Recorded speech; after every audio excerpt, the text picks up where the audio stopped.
తాకట్లో ఉన్న బంగారాన్ని విడిపించి ఆ రోజున మార్కెట్ ధర కట్టి మిగిలిన డబ్బును మీకు అందిస్తుంది కొమ్మూరి గోల్డ్.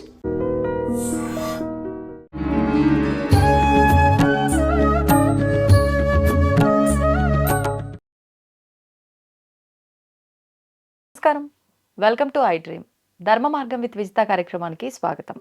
ప్రస్తుతం మనతో పాటు ఉన్నారు శ్రీ జగదాంబ త్రిశక్తి పీఠాధిపతులు బ్రహ్మశ్రీ బెనారస్ గురూజీ. ఇప్పుడు గురుగారితో మాట్లాడి మరిన్ని విషయాలు తెలుసుకుందాం. నమస్కారం అండి. శ్రీమాత్రే నమః. గురుగారు, చాలా వరకు పెద్దవాళ్ళు ఉన్న ఇళ్లల్లో అయితే ఎక్కువగా, గ్రామాల్లో ఇంకా ఎక్కువగా చేస్తున్న ప్రతి పనికి ముందు వెనకాల ఖచ్చితంగా శకునాలని ఎక్కువగా పట్టించుకుంటూ ఉంటారు. ఉదాహరణకి ఏదైనా పని చేస్తున్నప్పుడు ఎవరైనా తుమ్మితే కాసేపు ఆగి ఆ పని ప్రారంభించాలంటారు. ఎటన్నా వెళ్తున్నప్పుడు ఏదైనా ఎవరన్నా ఎదురొచ్చినా వాళ్ళకి అదొక సెంటిమెంట్ లాగా అనిపిస్తుంది. అరే వద్దు, కాసేపు కూర్చొని వెళ్దాము, కొన్ని మంచినీళ్ళు తాగి వెళ్దాము, ఇలా ప్రతి విషయంలో శకునాలను చూసుకుంటూ ఉంటారు. ఇవి ఎంతవరకు నమ్మొచ్చు అంటారు? ఇది కూడా చాలా మంచి సబ్జెక్ట్ అమ్మా. ఈ శకునాలు అనేటువంటిది ఇప్పటికీ చాలామంది పాటించే వాళ్ళు ఉన్నారు, ఆచరించే వాళ్ళు ఉన్నారు. దీనిలో కొంత మనకి నిజమైనటువంటి విషయాన్ని కనిపిస్తూ ఉంటాయి. నిజమైనటువంటి విషయాలు మనకి దీనిలో కనిపిస్తూ ఉంటాయి. దీనిలో ముఖ్యంగా మనం ఆలోచన చేస్తే శకునాలు ఎలాంటి శకునాలు, ఈ శకునాల్లో ఎలాంటివి మనకి మేలు చేస్తాయి అనేటువంటి దానిలో చూస్తేనమ్మా, శవం ఎదురొస్తే, చచ్చిపోయిన మనిషి పాడే మీద మోసుకుని వస్తూ ఉంటారు కదా, అలాంటిది ఎదురొస్తే ఆ రోజున చాలా దిగ్విజయం జరుగుతుంది, శుభం.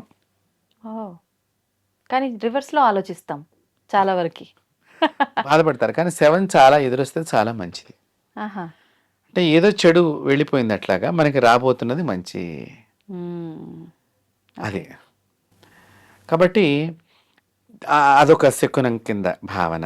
రెండవది ముఖ్యంగా సహజంగా పిల్లి మనకి బాగా పల్లెటూళ్ళు, ఇందాక మీరు గ్రామాలు అనేటువంటి పదాన్ని, పిల్లులు ఎక్కువగా మనం పెడుతున్నప్పుడు మ్యావ్ అనుకుంటూ లోపలికి ప్రవేశించడం అండి. పిల్లి శకునం చాలా, అంటే చెరుపు చేసేటువంటి శకునాల్లో పిల్లిని మన పూర్వీకుల నుంచి కూడా పిల్లి శకునం మంచిది కాదు అని చెప్తూ ఉంటారు. అయితే ఇక్కడ రోజు మనకి ఆ రోజు ఏంటి, ఆదివారమా, ఏ వారాన్ని బట్టి ఒకటి, సమయం ఒకటి, మీరు ఏ పని మీద పెడుతున్నారు అనే దాన్ని బట్టి కూడా ఈ శకునాన్ని మనం ఆలోచన చేయాలి. తర్వాత మనిషి వెళ్ళిపోయాడు, వెనకాతలు తుమ్ము, వెళ్లే ముందర తుమ్ము, వెళ్ళిన తర్వాత తుమ్ము. దీనిలో తుమ్ముల్లో కూడా శకునాలు ఉన్నాయమ్మా. మనం బయలుదేరుతున్నాం, తుమ్మారు, ఆ పని అవ్వదు. వెళ్ళిన తర్వాత వీడు తుమ్మాడు, పని అవుతుంది. అలాంటివి కూడా మనకి శకునాల్లో తుమ్ము శకునం ఒకటి, పిల్లి శకునం ఒకటి, పాము శకునం ఒకటి, తర్వాత భర్త లేని స్త్రీ ఎదురు రావటము, శవం ఎదురు రావటము, ఇట్లాంటివన్నీ కూడా మనకి శకునాల్లో ఎక్కువగా చెప్పడం జరిగింది. అంతేకాకుండా విడిచిన బట్టలతో ఎదురు రావటము, ఇది కూడా శకునాల్లో ఒకటి. ఉతికిన బట్టలతో రావటము, శకునాల్లో చాలా రకాలు ఉన్నాయమ్మా. కాబట్టి ఇలాంటి శకునాలు మనకి పూర్వం పల్లెటూళ్ళలో ఎక్కువగా ఇవి పాటిస్తూ ఉండేవాళ్ళు. అలాంటి సంప్రదాయాన్ని కొనసాగించే వాళ్ళు సిటీల్లో, ఇప్పుడు పట్టణాల్లో ఉన్నప్పుడు వాళ్ళు కూడా కొన్ని ఇట్లాంటివి పాటిస్తూ ఉంటారు. ఇక్కడ అందరికీ నేను ముఖ్యంగా చెప్పేది ఏంటంటే, భర్త లేని స్త్రీ వచ్చినప్పుడు చేతులెత్తి మరీ నమస్కరిస్తున్నాను, ఆవిడ మీ పని చెడగొడటానికి వచ్చేటువంటి మాతృమూర్తి అయితే కాదు. దయచేసి ఆవిడని గౌరవించండి, అభిమానించండి. ఆవిడ ఎంతో దుఃఖంతో ఆవిడ బాధపడుతూ ఉంటుంది. అక్కడ మళ్ళీ మీ పంచాంగాల్లో రాస్తారు కదండి, విధవ ఎదురు రాకూడదని మళ్ళీ ప్రత్యేకించి ఆ టైటిల్ కూడా పెట్టారు కదండి అనొచ్చు. అయితే ఇక్కడ రాయటంలో గల అంతరార్థం ఏమిటి అంటే, పంచాంగకర్తలు రాసే దానిలో వీళ్ళు మొత్తం మీనింగ్ తెలియదు వీళ్ళకి, ఇంకొక నింద పంచాంగం మీద పడేస్తారమ్మా. భర్త లేని ఆవిడ మీరు చూడండి, బయటికి వెళ్ళినప్పుడల్లా అయ్యో నేను ఈ పనికి వెళ్ళాల్సి వచ్చింది, ఆయన ఉంటే ఆయన చేసుకునేవాళ్ళు కదా, ఇప్పుడు పిల్లలా నా మాట వింటలేదు, ప్రతిదీ నా జీవితానికి నేనే అని ఒక బాధతో పెడుతుంది. సో ఇట్లా బాధపడే వ్యక్తులు ఎదురు రావద్దు, అది అక్కడ దానిలో అంతరార్థం.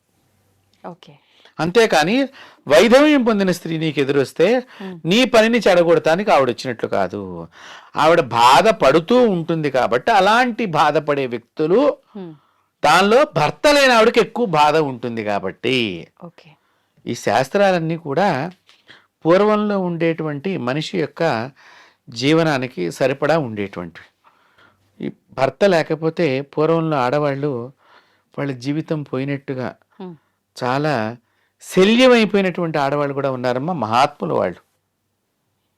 ఒక భర్త చనిపోయాడంటే గనక అన్నం మానేసుకుని రోజు తినేదానికంటే కూడా ఏదన్నా నలుగురిలో కలవంటే ఇంకా నా బతికే ఇంట్లో నలుగురిలో కలిస్తే ఆయనతోనే అయిపోయింది నా బతుకు అంటూ ఒక స్త్రీ తల్లి నిజంగా ఆ మాతృమూర్తులు చేతులెత్తి నమస్కరించాలమ్మా వాళ్ళకి ఎప్పుడు కూడాను. వాళ్ళకి వాళ్ళు జీవితం అయిపోయింది అనుకుని నిదానంగా అలా కుసించుకుపోయిన చనిపోయినటువంటి వాళ్ళు కూడా ఉన్నారమ్మా. భర్తతో మేము వెళ్ళిపోవాలి, ఇలా ఉండకూడదు అంటే ఎంత గొప్పవాళ్ళు ఆలోచించేయండి. సో అప్పట్లో ఇలా ఎక్కువ బాధను స్త్రీలు పొందుతూ ఉండటం మూలకంగా అలాంటి వాళ్ళు ఎదురొస్తే బాధతో అంటే నీకు సైకలాజికల్గా ఇక్కడ మీరు ఆలోచన చేస్తే బాధపడేవాళ్ళు ఎదురుండి నీకు కూడా ఒక బాధ కలుగుతుంది. అబ్బా ఏమిటి ఆవిడ బాధపడుతూ వచ్చింది, మొన్ననే నాకు వచ్చి చెప్పింది కదా పిల్లలు ఇలా అన్నారని, మళ్ళీ ఇప్పుడు ఆవిడ ఎదురొచ్చింది అని నీలో ఒక బాధ కలుగుతుంది ఉద్దేశంగా. అలాంటి వాళ్ళు ఎదురొచ్చినప్పుడు ఆగమని చెప్పారే తప్ప ఆవిడని దూషించమని చెప్పలేదు. మనం ఏం చేస్తున్నాము ఇక్కడ బాగా ఆలోచన చేస్తే ఎవడో వచ్చింది మా వేధవతి అని మనం అంటున్నాం. అది తప్పు. ఆ మాట అనవద్దు, దయచేసి వాళ్ళని బాధించవద్దు. అది దీనిలో ఉన్న అంతరార్థం. ఇక పాము వస్తే పాము అంటే నీకు పని అవ్వకపోవటంలో ఒక అడ్డంకిగా పామును చూడాలి. ఇక్కడ ఈ శకునాల్లో పాము కుడివైపు నుంచి ఎడం వైపుకి ఎడితే మంచిది. ఓకే. అంటే నీ కుడి చేతి వైపు నుంచి ఇలా పాక్కుంటూ వెళ్ళిపోవాలి, వెళ్ళిపోయి అది మంచిది. ఎడమవైపు నుంచి వస్తే నీ పనిలో ఆటంకాలు ఉంటాయి.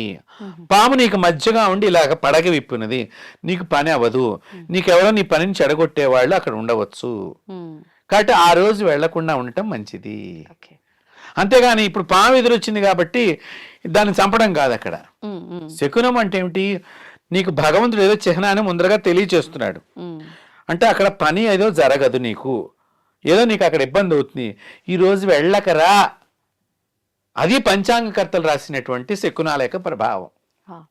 నీకు ముద్దరగా వాళ్ళు చెప్తున్నారు, వారు తెలుసుకున్న జ్ఞానాన్ని పుస్తకంలో, వాళ్ళ మస్తిష్కంలో వచ్చిన జ్ఞానాన్ని పుస్తకంలో పెట్టి నీ మస్తిష్కంలో జాగ్రత్త చేయటానికి గాను పంచాంగంలో రాశారే కానీ ఆ జీవిని చంపమను, ఆ స్త్రీని ఓ తిట్టుకుంటూ వెళ్ళమను అది కాదు చెప్పింది. అది మనం ఆలోచన చేయాలి. సో పాము వలన అలాగా ఉంటుంది. తుమ్ము, ఇప్పుడు మీరు లేచి ఇప్పుడు పనికి ఎడుతున్నాను వెళ్ళొస్తాను అని ఇంట్లో మీరు భార్యకో భర్తకో చెప్తారు, మగవాళ్ళు కానీ ఆడవాళ్ళు కానీ. ఆచ్ అని వాడు తుమ్మాడు. ఇప్పుడు అనగానే ఏంటి అంటే ఇంకా వెళ్ళిన వాడు రాడనా? ఏదో ప్రయాణంలో ప్రమాదం ఉన్నది అని సంకేతం. సో ఆ సంకేతం ఏంటి, ప్రయాణంలో ఎదురు దెబ్బ తగలచ్చు, లేకపోతే ఎండాకాలంలో గబుక్కున మూర్చబడి కింద పడవచ్చు ఎండ వేడికి. ఏంటి గబుక్కున మీరు రోడ్డు మీద అట్లా నిలబడుతూ ఉంటారు, ఇటు చూస్తూ ఉంటారు ఇటు దిక్కుకి, ఈరోజు స్పీడ్గా వచ్చి బస్సు మీ మీద నుంచి అట్లా వెళ్ళిపోవచ్చు. అంటే మీ చొక్కాకో ఇట్లా గాలి తగులుతుంది చూడండి, అంత దగ్గరగా అమ్మో అని మీరు ఒక్కసారి భయభ్రాంతులు అవుతారు. సో ఇలాంటిది ఈ తుమ్ము వలన జరిగేటువంటి సంఘటన. ఇప్పుడు తుమ్ములో కూడా ఎవరు తుమ్మినా తుమ్మే అంటే వాడు తుమ్మితే నాకు కలిసి వస్తుంది ఏమవ్వదు అలాంటిది ఏమి లేదమ్మా. వీడు తుమ్మితే మాత్రం కొన్ని సెంటిమెంట్లు ఉంటాయి. ఇంట్లో ఒక ఇద్దరు ముగ్గురు ఉన్నప్పుడు ఇట్లా కూడా చాలా వరకు ఆలోచన చేస్తారు. అది అట్లాంటిది ఏం కాదు. అక్కడ ఈ మొదటి తుమ్ము అంటే ప్రయాణానికి బయలుదేరంగానే లేచి నుంచోగానే తుమ్మితే గనక ఇలాంటి ప్రమాదానికి చిహ్నాలు ఉన్నాయి కాబట్టి అప్పుడు మనము ఆగిపోవాలి. కొంతమందికి ఒకేసారి వెంటనే 2-3 తుమ్ముతారు, అట్లాంటప్పుడు తప్పు ఉండదా? 2 తుమ్ములు మంచిది, ఒక తుమ్మే ఇక్కడ దోషం కింద చెప్పబడింది. వీళ్ళు వెళ్ళిపోయారు, గేట్లోంచి బయటికి వెళ్ళిపోయి రోడ్డు మీద తిరిగారు, అప్పుడు ఇంట్లో వాళ్ళు తుమ్మారు, ప్రయాణమై వెళ్ళిపోయిన తర్వాత వెనక తుమ్ము అని అన్నారు దాన్ని. అది చాలా మంచిది, ప్రయాణం వెళ్ళే వాళ్ళకి ఏదో మంచి జరుగుతున్నట్లు లెక్క. కాబట్టి ఇక్కడ తుమ్ముల్లో ఈ విధంగా మనం ఆలోచన చెయ్యాలి. ఇంకొకటి ఈ విడిచిన బట్టలు కానీ ఉతికిన బట్టలు ఇందాక నేను మీతో చెప్పాను, పట్టుకొస్తే గనక ఆ పని పెండింగ్లో ఉండిపోతుంది. కాబట్టి ఇలాగా శకునం, కాబట్టి ఇలాంటివి. అలాగే పుణ్యస్త్రీ ఎదురొచ్చింది, పుణ్యస్త్రీ అంటే ఏం చెప్పింది శాస్త్రం? చక్కగా జడేసుకోవాలి, పువ్వులు పెట్టుకోవాలి, చెవి కమ్మలు ఉండాలి, మెడలో నాంతాడు ఉండాలి, నల్లపూసలు ఉండాలి, కాళ్ళకి మెట్టెలు ఉండాలి, చేతికి గాజులు ఉండాలి, చక్కని వస్త్రధారణ ఉండాలి. ఆమె చక్కగా లోపలికి వస్తుంది. ఆ వచ్చినప్పుడు అమ్మా నీకు కుడివైపున రావాలి మళ్ళీ. అది కూడా ఇప్పుడు మీరు ఇట్లా ఎడుతున్నారు, ఇప్పుడు మీరు నాకు ఎదురొచ్చారు, ఈ నా కుడి చేతి వైపు నుంచి మీరు ఇట్లా ఎడితే అతనికి పని చాలా చక్కగా అవుతుంది. పూర్వకాలంలో ఈ మామగారులు కోడల్ని ఎదురు రమ్మనమనేవాళ్ళు. ఎదురమ్మని, కోడల నువ్వు నాకు ఎదురు వస్తున్నావు, ఇవాళ నా పెన్షన్ తెచ్చుకుంటానికి ఎడుతున్నా నేను చక్కగా. అంటే ఏంటి, రిటైర్ అయిపోయిన తర్వాత పెన్షన్, మొట్టమొదటి పెన్షన్కి పల్లెటూళ్ళలో ఎక్కువ సంఘటనలు. ఎదురొచ్చి నువ్వు మంచిగా అయిందా చూడు, తర్వాత మంచిగా కాలేదు అంటే ఈ కోడలు రోజు ఆ మామగారు వెళ్ళొచ్చేదాకా దేవుడు దండం పెడుతూనే ఉండేది. అంటే అంత భయపడేవాళ్ళు అప్పట్లో కూడా.